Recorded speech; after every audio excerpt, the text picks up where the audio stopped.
Aleluias. Vocês estão felizes? Vocês estão felizes?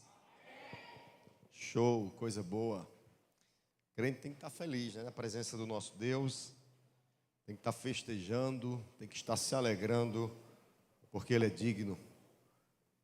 Não existe lugar melhor, não existe lugar mais seguro, não existe lugar mais tranquilo do que estarmos à presença do nosso Deus. O nosso corpo, ele pode até estar cansado fisicamente, mas a nossa alma se alegra, celebra na presença desse Deus que é tão bom. Cara, ser crente é bom demais. Ser crente é uma coisa ser crente aí é uma das coisas mais belas que existe. Quando você entende realmente que você foi criado para adorar um Deus eterno, um Deus criador de todas as coisas. Momentos como esse fazem o nosso coração de fato regozijar, se alegrar-se na presença de Deus. Todo ser humano está sujeito a se desviar, a parar na caminhada. Mas eu acredito que se porventura isso acontecesse comigo, eu seria um depressivo, sem ânimo, sem sabor, aonde a vida não faria sentido para mim. Porque eu digo isso sem hipocrisia nenhuma. Para mim a vida só tem sentido em Deus. Distante dele não faria sentido. Distante de Deus eu acho que eu seria aquele cara que não iria sentir sabor em viver. Não iria celebrar a vida. Porque, cara, quando a gente sabe quem é Deus, quando nós de fato entendemos que temos um Pai, que não somos órfãos, Ele cuida de nós. Nos mínimos detalhes Ele cuida. Isso é sensacional. É sensacional nós percebermos o cuidado de Deus igual um pai que mima um filho. Às vezes eu viajo e eu trago algumas coisas para minha filha. Eu lembro uma vez que ela é pequenininha, acho que ela tem uns 3 anos, se muito tivesse. Eu trouxe uma boneca para ela e eu muito feliz com a boneca. E ela não deu muita atenção à boneca. Mas eu fiquei muito feliz em comprar aquele brinquedo ou aquele entretenimento para aquela criança. E eu acho que Deus, ele também, às vezes, Deus, ele diz, cara, eu quero ver o sorriso do meu filho. Eu quero ver minha filha sorrindo. Cara, porque Deus é um Deus que tem sentimentos também. Deus é um Deus que se alegra quando nos vê feliz. Deus é um Deus que se alegra quando nos vê bem. Deus é um Deus que se alegra quando Ele percebe que nós estamos vivendo o melhor que Ele projetou para nós vivermos. Então, viva o melhor, porque você tem um Deus sensacional, um Pai sensacional. Desde a semana passada, Deus vem colocando algo no meu coração e eu quero fazer uma enquete com vocês aqui para saber se é só eu ou se a galera curtiria. Se você curtiu o que eu vou dizer, eu quero que você dê um uhul bem alto, tá certo? Você dê um glória a Deus, galpão nem sair bem forte. Semana passada eu estava ali, acho que quinta-feira, mas eu chamei Crivandi lá fora. Disse, Crivandi, vamos observar como é o som aqui fora do galpão aqui, para ver se sai muito. E a gente percebeu que sai pouco, que vaza pouco. Agora há pouco eu saí, eu fui falar com o Ivanilson, que mora aí no outro lado. Eu disse, Ivanilson, que ele mora 3 casas depois do galpão. Eu disse, Ivanilson, o som do galpão atrapalha vocês aqui? Eu disse, não, de forma nenhuma. De jeito nenhum. Eu também não disse a ele porque eu estava perguntando isso. Mas eu quero fazer uma vigília aqui no galpão. Quem concorda aí? Isso, muito bem. Com hora para iniciar, né? Só ter hora para iniciar. E a hora para terminar vai depender do derramar do Espírito Santo. E quando, pastor? Próximo sábado. Vocês concordariam? Próximo sábado? Amém? Show. Por que próximo sábado? Eu quero fazer essa vigília antes da nossa conferência. E a nossa conferência ela é dia 14, então daríamos para nós fazermos próximo sábado. Por quê? Porque dia 8 eu estarei viajando, eu não vou estar aqui. Dia 8 eu vou estar numa conferência em João Pessoa. Então, muitos de vocês, quem viaja para outra cidade aqui para votar? Levanta a mão para conhecer aí. Ó, poucas pessoas, né? A maioria não viaja, fica por aqui mesmo. Como no domingo é eleição, então a gente passa a madrugada aqui orando para dar orientação em quem votar, né? Agora no sábado você tem que se comportar direitinho. No sábado não vá sair brigando pela aí, fazendo zoada, né? Até porque nem pode, né? Senão, cadê o irmão? Veio para a vigília? Não, foi preso. Estava fazendo boca de urna, foi preso. Então não vai ficar muito legal não. Aí você não disse que é do galpão. Você não sou de uma igreja ali, mas posso revelar a identidade dela não. Tá certo? Não faz vergonha a gente não, irmão. Ó, abre tua Bíblia aí, eu quero compartilhar contigo. João capítulo 1.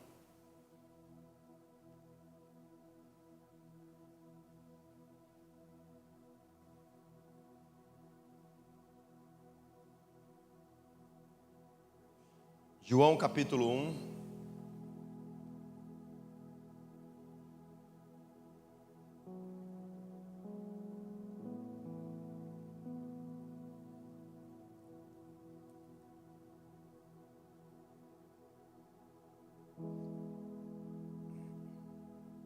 Cadê?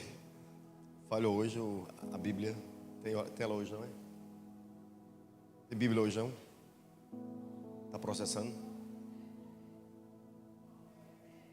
João, capítulo 1. Como é que escreve? Como é que faz em Libra aí? Vai passar para eles aí. Isso. João, capítulo 1. Eu quero ler com vocês a partir do versículo de número 43.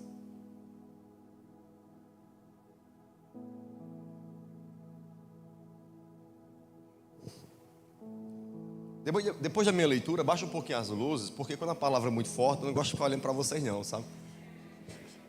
Eu gosto de pregar aqui meio candeado, porque eu não vejo minha reação de vocês. João capítulo 1, versículo 43 vai dizer: no dia seguinte, Jesus decidiu partir para a Galiléia. Quando encontrou Filipe, disse: segue-me. Filipe com André e Pedro era da cidade de Betsaida. Filipe encontrou Natanael e lhe disse: achamos aquele sobre quem Moisés escreveu na lei, e a respeito de quem os profetas também escreveram, Jesus de Nazaré, filho de José. Perguntou Natanael: Nazaré? Pode vir alguma coisa boa de lá? Diz Filipe: venha e veja.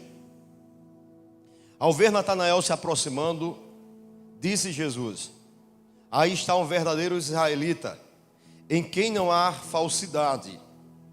Perguntou Natanael: de onde vossa senhoria me conhece? De onde você me conhece? Jesus respondeu: eu o vi quando você ainda estava debaixo da figueira, antes de Filipe o chamar.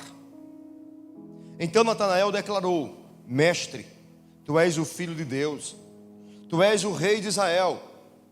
Jesus disse: você crê que eu disse que vi? Você crê porque eu disse que eu vi debaixo da figueira? Você verá coisas maiores do que essa. Então acrescentou: digo-lhes a verdade, vocês verão o céu aberto e os anjos de Deus subindo e descendo sobre o Filho do Homem. Apenas essas palavras.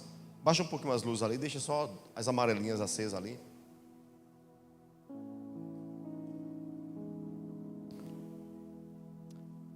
Curva tua cabeça comigo. Pai, nós queremos mais uma noite te agradecer. Te agradecer pelo privilégio que temos de estarmos aqui nesse lugar. Queremos te agradecer pelo teu grande amor, pela tua grande bondade. Queremos te agradecer porque sem ti nada somos, nada temos, nem tão pouco nada podemos fazer. Mais uma vez nós te pedimos perdão pelas nossas falhas, pelas nossas negligências. Mais uma vez nós te pedimos perdão porque somos tão falhos, porque somos tão cheios de si, porque somos tão mal na nossa natureza. Nos perdoa. Mas nós te rendemos graças, pois mesmo sendo tão mal, tu tens sido tão bom para conosco. Tu tens nos alcançado, tu tens falado conosco, tu tens perdoado os nossos pecados. Ó Senhor, obrigado. Fala ao mais profundo dos nossos corações nessa noite. Que a tua palavra, ela penetre mais profundo do nosso ser, nos levando a revermos os nossos conceitos, nos fazendo entender que Tu és aquele que nos conhece antes mesmo de nós nascermos. Que nós vemos entender que ainda a palavra não nos chegou à boca, mas mesmo assim Tu nos conhece, as conhece. Obrigado por estar nesse momento hoje, obrigado por estar nesse culto, obrigado por ministrar essa palavra para os Teus filhos. Opera, Senhor, não por conta de mim, mas por causa da Tua igreja. Não é sobre um homem, mas é sobre uma mensagem. E assim nós te oramos em nome de Jesus. Amém.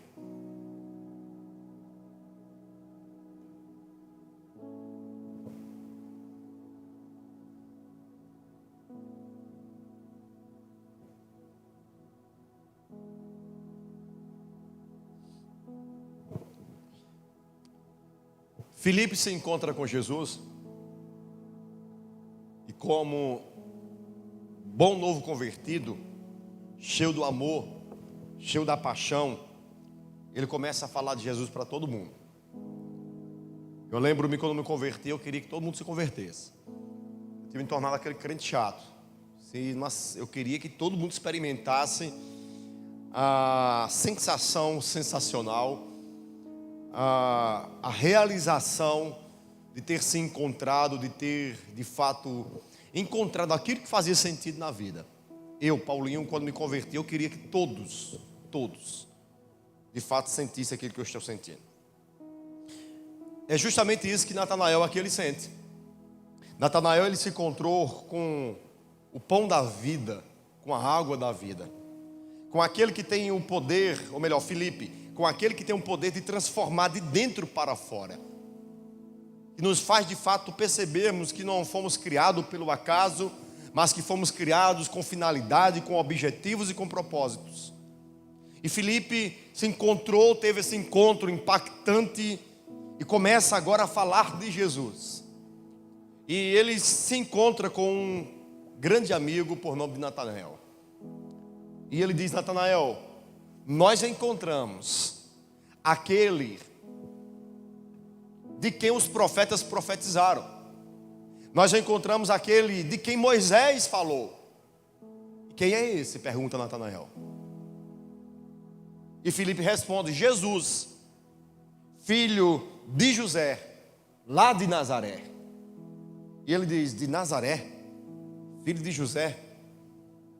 De Nazaré pode sair alguma coisa boa? E a resposta dele é uma resposta que eu já ensinei a vocês, galponense, aqui. Que quando alguém falar do galpão, você vai dizer: venha e veja com seus próprios olhos.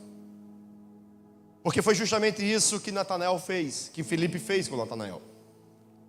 Quando ele se encontrou com Natanael, e Natanael questiona acerca se porventura pode de Nazaré sair alguma coisa boa, ele diz: venha e veja você mesmo com os seus próprios olhos. E Natanael aceitou o convite de Filipe. E ele foi ao encontro de Jesus, para de fato averiguar com seus próprios olhos se de fato Jesus era o profeta de quem os profetas tinham profetizado, se de fato ele era o Messias prometido que a Bíblia falava, que o Antigo Testamento tinha proferido. E quando ele vai se aproximando, quando ele vai chegando, Jesus olhando para ele, e olha que nunca tinha tido nenhum contato entre eles. Primeiro contato, primeira visualização.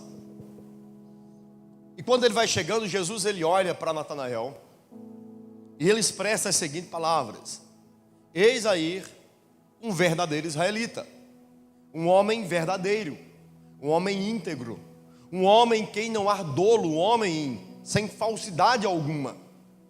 E Natanael ele espanta-se com as palavras de Jesus e pergunta: nós nos conhecemos de onde, Senhor?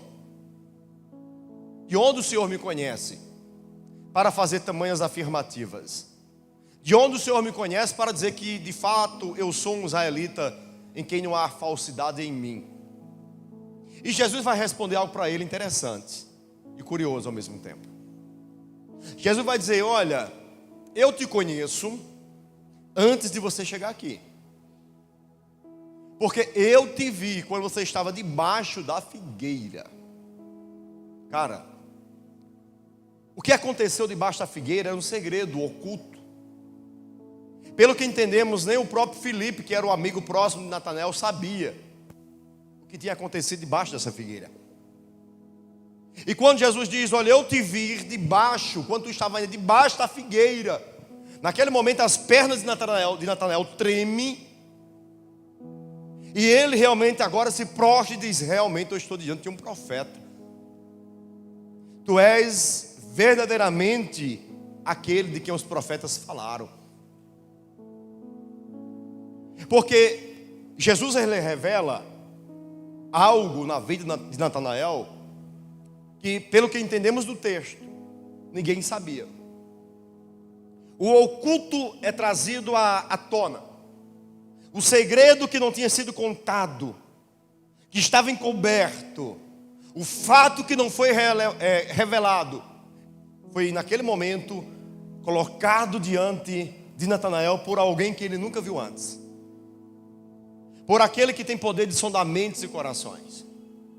Natanael treme nas bases e se prostra e reconhece que de fato não estava diante de um falsário. Ele reconhece que não estava diante de um adivinhador qualquer, mas ele estava diante de um profeta que conhece o passado, o presente e automaticamente o futuro. Naquele momento ele se rende diante dessa declaração. Aí Jesus disse, você crê apenas porque eu te revelei tão pouco? Muito maior ou muito mais coisas vocês verão. E esse texto, essa história eu acho extraordinário. Porque esse texto ele nos revela um Deus que tudo conhece. Esse texto nos revela um Deus que tem o poder de trazer à tona aquilo que ninguém conhece. Os segredos mais ocultos e obscuros que nós temos. Porque todos nós temos. Todos nós temos aquele segredo que nós nunca contamos para ninguém. Aquele pensamento que nós nunca falamos dele para ninguém. Esse Deus aqui, ele é aquele que, como disse o salmista Davi, a palavra nem sequer me chegou à boca, mas tu já as conhece. Natanael ele fica perplexo, ele fica atônito diante de uma declaração tão extraordinária como essa. Um texto muito interessante que eu gosto dele é Marcos capítulo 2. Marcos capítulo 2 revela algo semelhante ao que aconteceu aqui. Jesus estava em Cafarnaum. Jesus entrou em uma casa e estava tumultuada a casa. Eles trouxeram um paralítico à presença de Jesus. O paralítico ele foi descido pelo teto na presença de Jesus. E naquele momento, Jesus olhou para aquele paralítico e disse: filho, perdoados estão os teus pecados. Aí uns religiosos que estavam ali naquela reunião, eles não falaram palavra alguma. Eles apenas pensaram: quem é esse que pensa que pode perdoar pecados? Na hora que eles pensaram, Jesus olhou para ele e disse: por que você pensa dessa forma? Por que vocês pensam desta forma? Para que vocês saibam que o Filho do Homem tem poder para perdoar pecados, eu vou mostrar a vocês. Levanta-te e anda, paralítico. Imagine, eu fico imaginando a cena. Porque quando nós expressamos uma palavra e alguém diz: por que você falou isso? É fácil porque falamos. Mas imagina você estar junto com uma pessoa e você ter um pensamento acerca da pessoa, e a pessoa olhar para você e dizer: por que você pensou assim acerca da minha pessoa? Por que você pensou assim acerca de mim? Qual seria a nossa reação? Eu particularmente iria tremer nas pernas. Iria dizer: uau, quem é esse? Que os pensamentos ele traz à tona. que eu nem sequer expressei a palavra, apenas processei o pensamento, mas Ele já revelou o que eu pensei. Eu acredito que como eu, vocês ficariam totalmente pasmo, perplexos diante de tamanho conhecimento, de tamanha onisciência, de conhecer os pensamentos que estão dentro das nossas mentes. É mais ou menos dessa forma que Natanael se encontrou. Natanael, na realidade, quando Jesus revelou o passado dele, quando Jesus mostrou, eu sei o que você fez debaixo da figueira. Não tem aquele filme, eu sei o que você fez no verão passado? É mais ou menos isso aqui. Eu sei o que vocês fizeram. Eu sei o que você fez debaixo da figueira. Eu te vi quando você estava lá debaixo da figueira. E aquele homem, de fato, ele se derrete, ele se entrega diante de Jesus. Porque, queridos, não há nada encoberto. Não há nada que Deus não conheça. Eu quero conscientizar você aqui de uma verdade nessa noite absoluta. Não tem nada que você faça no secreto que Deus não veja. Eu, como pastor, eu não consigo, eu não sei. Eu só sei dos teus pecados se você falar para mim no gabinete. Ou se porventura alguém dizer, pastor, fulano está pecando e eu tenho como provar. Mas a grande realidade é que nós manipulamos os homens. A grande realidade é que nós mentimos para os homens. A grande realidade é que muitas vezes nós somos falsos. Porque nós tomamos o nosso banho, colocamos o nosso melhor perfume, colocamos nossa melhor roupa e a gente vem para o culto. E eu, como pastor, olho de cara, que galera bonita, que galera cheirosa, que galera top. Eu, como pastor, olho para você e digo, cara, galera sensacional. Que galpão de homens bonitos e mulheres bonitas. Mas Deus Ele não olha com os olhos que eu olho. Deus não olha com a lente do óculos que eu enxergo. Deus, Ele não olha a estética humana, Ele olha o coração do homem. Então, enquanto eu digo que galera bonita, Deus olha no mais profundo do coração e diz, não está nada legal, não está nada bonito. Porque eu sei o que Ele fez, eu sei o que ela faz, eu sei por onde ele andou, eu sei por onde ela andou. Então, não tem como nós impressionarmos Deus com o nosso perfume. Não tem como nós impressionarmos Deus com o nosso relógio, com a nossa roupa. Isso impressiona os homens, mas não impressiona Deus. O que impressiona Deus, de fato, é um coração contrito e aquebrantado. O que impressiona Deus realmente são pessoas verdadeiras e sinceras diante dele. O que impressiona Deus é quando um homem chega em sua presença e ele diz, pai, estou tão bonitinho por fora, coloquei a melhor roupa, coloquei o melhor perfume, pai, mas existem coisas em mim, existem atitudes em mim que não são boas. A forma como eu penso não é boa. As minhas atitudes não são boas. Quando Deus, Ele localiza esse coração contrito e aquebrantado, quando Deus encontra esse coração verdadeiro diante dEle, aí sim Ele diz, o cheiro está suave diante de mim. Aí realmente Ele faz uma avaliação e diz, estou me agradando. Porque nós temos que entender que não há como nós fazermos alguma coisa e Deus não tomar conhecimento de causa. Vem cá, gente, por favor.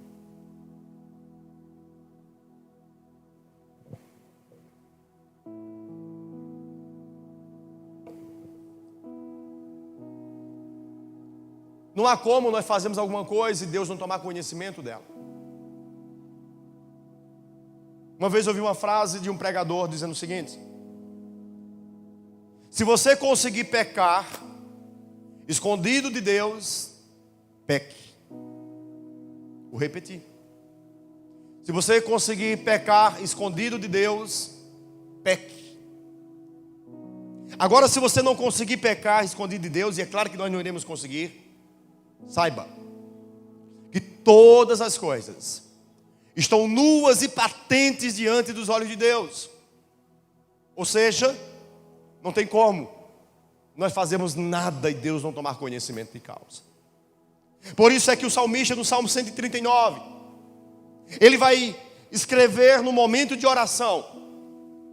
E essa oração tornou-se um dos poemas mais belos das Escrituras. E ele vai dizer: para onde eu irei me ausentar da tua face? Se eu descer ao mais profundo abismo, lá estás. Se eu subir aos mais altos céus, lá também estás. Para onde eu irei me ausentar? A palavra nem sequer me chegou à língua, mas tu já as conheces. Deus é um Deus que não tem como o homem esconder-se da sua face. Existia um rei na Síria, e este rei, ele planejava um ataque contra o exército de Deus.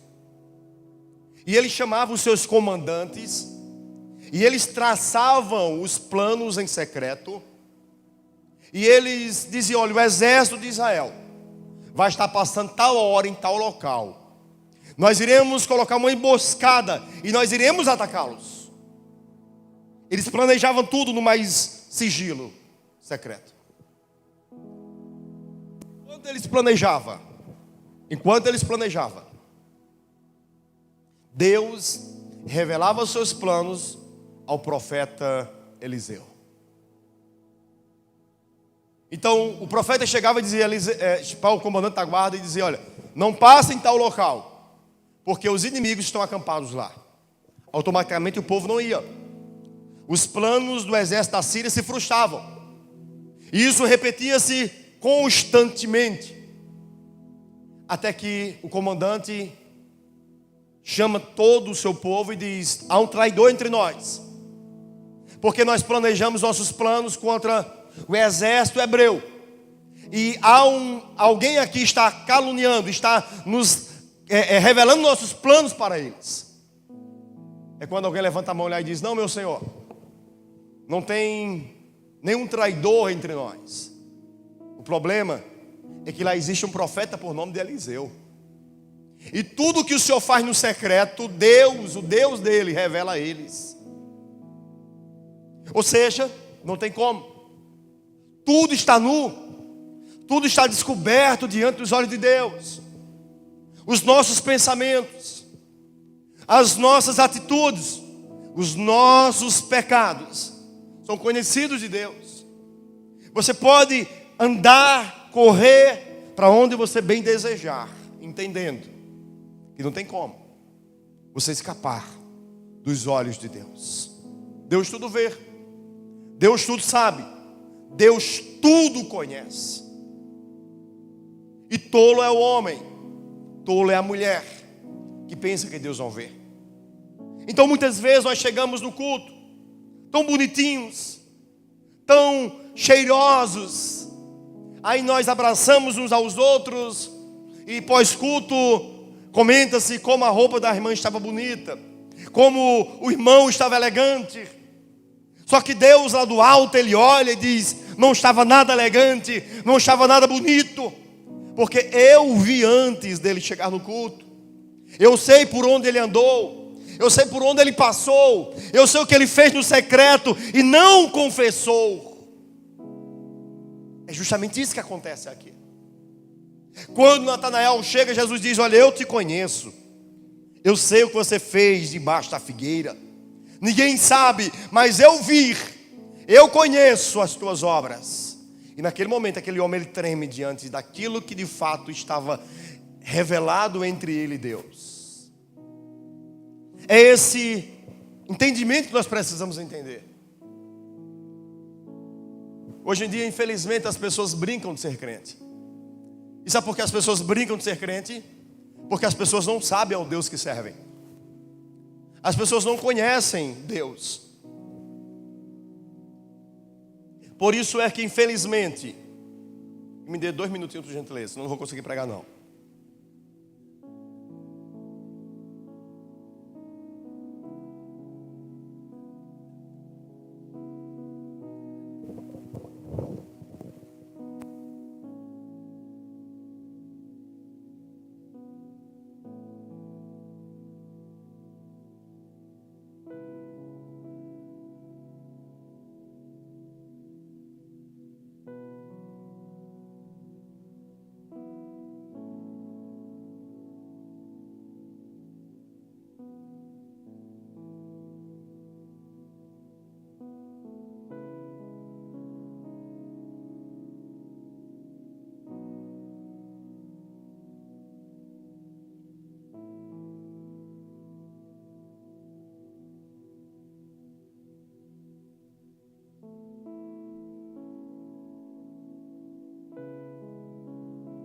Aleluia.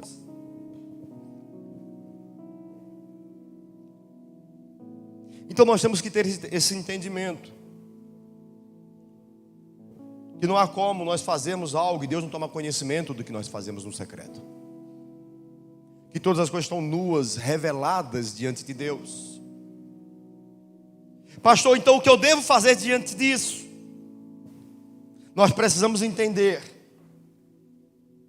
que o nosso Deus tudo vê, tudo conhece. Então não podemos nos comportar como hipócritas, como homens que não se arrependem dos seus pecados, como fariseus que maquinavam os piores pensamentos, os piores planos contra o seu próximo, mas chegavam diante do público com as mais belas orações. Eu quero que vocês entendam isso. Quando você vem a um templo, você não vem adorar um homem, você vem adorar um Deus. E esse Deus, ele é real, ele é verdadeiro, ele existe. Os nossos pensamentos ele conhece, cada intenção ele sabe. E precisamos ter consciência disso, para não estarmos diante da presença de Deus, tratando essa presença como se ela fosse irrelevante, como se ela não fosse séria e verdadeira. Porque infelizmente, há muitas pessoas, como disse Paulo aos Coríntios, há muitos mortos espiritualmente porque não discernem a presença de Deus.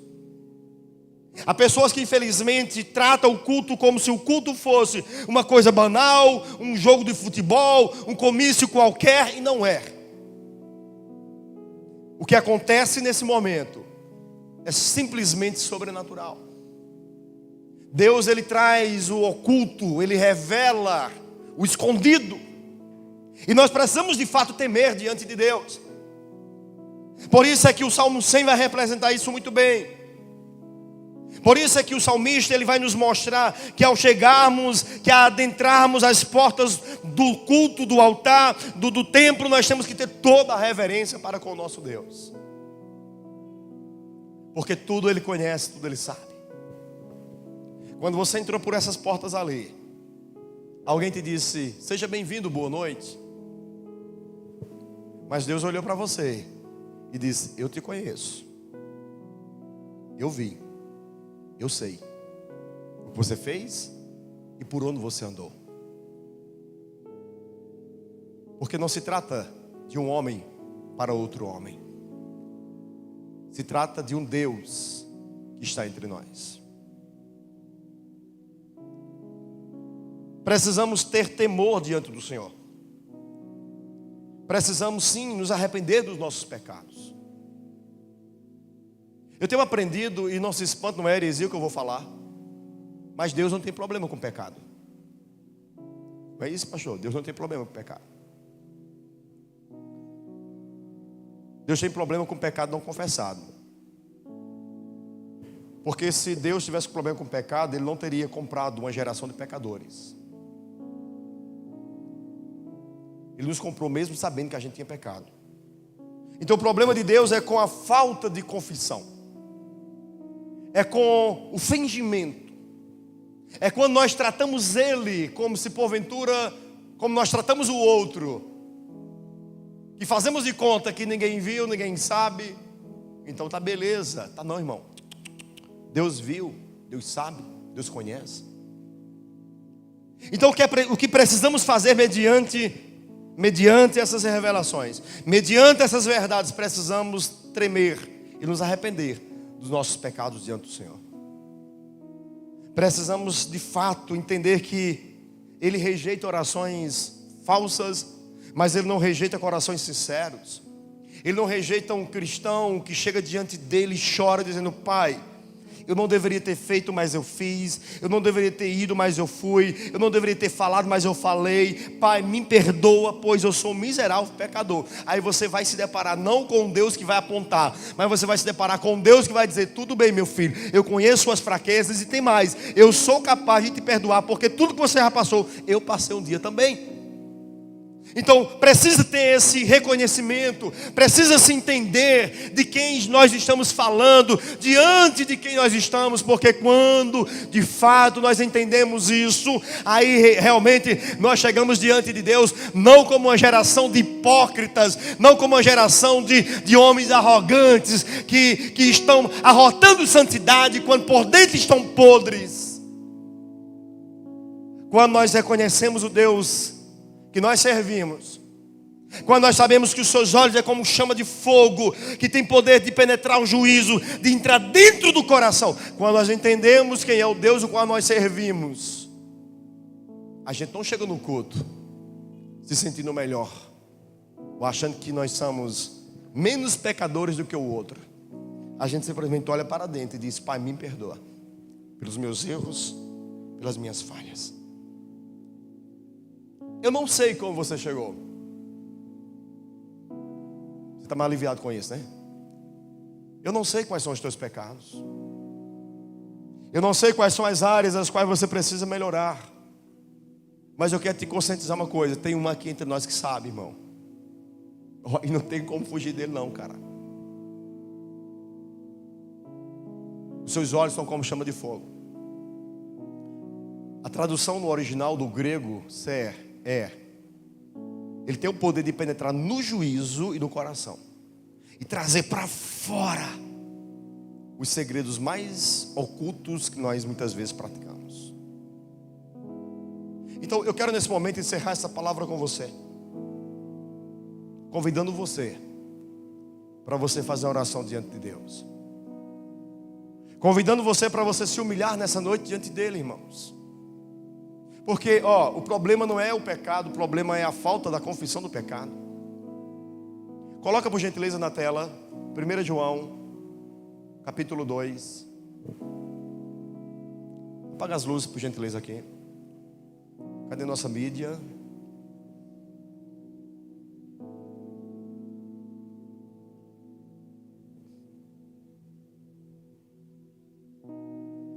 Meus filhinhos, escreva essas coisas para que vocês não pequem. Se porém alguém pecar, temos um intercessor junto ao Pai, Jesus Cristo, o justo. Ele é a propiciação pelos nossos pecados. E não somente pelos nossos, mas também pelos pecados de todo mundo. O que eu quero te dizer aqui nessa noite é que Deus, Ele não quer que você seja hipócrita para com Ele. Deus quer simplesmente que você seja verdadeiro para com Ele. É você e Ele. Não é você e o pastor, é você e Ele. É você dizer: Pai, estou tão bonito, vesti a minha melhor roupa, mas o meu coração não está legal. A sujeira dentro dele. A minha mente não está legal. Eu fiz coisas que não deveria fazer. Vamos pedir perdão a Deus nessa noite? Queria convidar você para você